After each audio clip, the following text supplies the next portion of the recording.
अध्याय 15 अनुच्छेद लेखन। किसी विषय पर अपने विचारों को व्यवस्थित रूप से कुछ पंक्तियों में लिखना अनुच्छेद लेखन कहलाता है। निबंध में जो बातें विस्तार से लिखी जाती हैं, अनुच्छेद में उन्हीं बातों का सार लगभग 80 से 100 शब्दों में लिखा जाता है। अनुच्छेद लिखते समय निम्नलिखित बातों का ध्यान रखना चाहिए। पहला, अनुच्छेद के वाक्य छोटे और प्रभावशाली होने चाहिए। दूसरा, शब्दों की सीमा का ध्यान रखना चाहिए।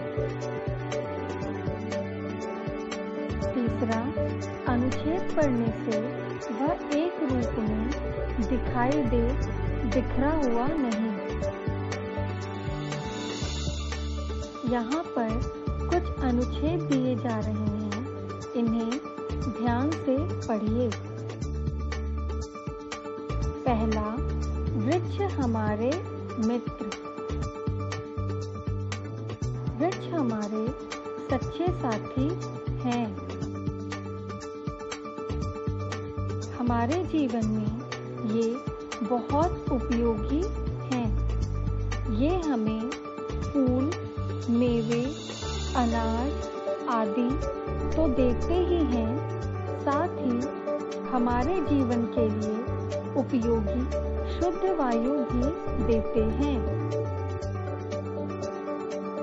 ये हमारे द्वारा छोड़ी गई अशुद्ध वायु कार्बन डाइऑक्साइड को ग्रहण कर लेते हैं और शुद्ध वायु ऑक्सीजन हमें प्रदान करते हैं।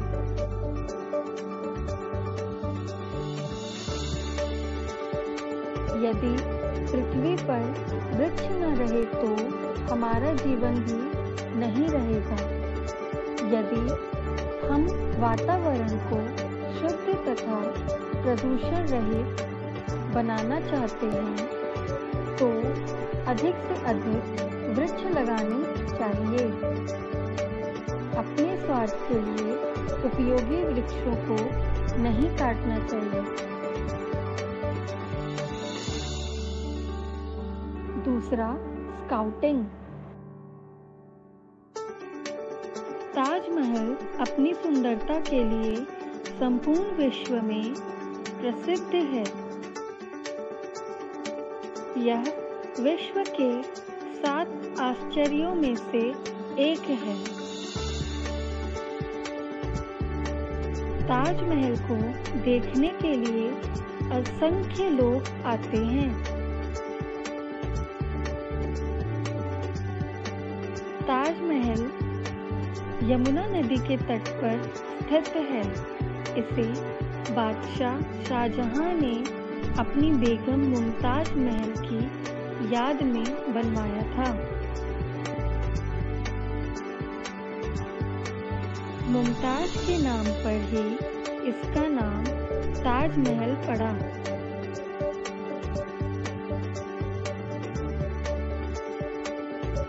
इस इमारत को बनाने के लिए लगभग 20,000 मजदूरों ने 17 वर्ष तक लगातार काम किया। ताजमहल संगमरमर के विशाल तबूतरे पर बना हुआ है। इसके चारों कोनों पर 4 मीनारें हैं। चांदनी रात में इसकी शोभा देखने लायक होती है। ताजमहल में ही शाहजहां तथा मुमताज की कब्रें बनी हुई हैं। ताजमहल के भीतर अनेक प्रकार के फूल इसकी सुंदरता में 4 चांद लगाते हैं। ताजमहल का भव्य सौंदर्य सभी का मन मोह लेता है।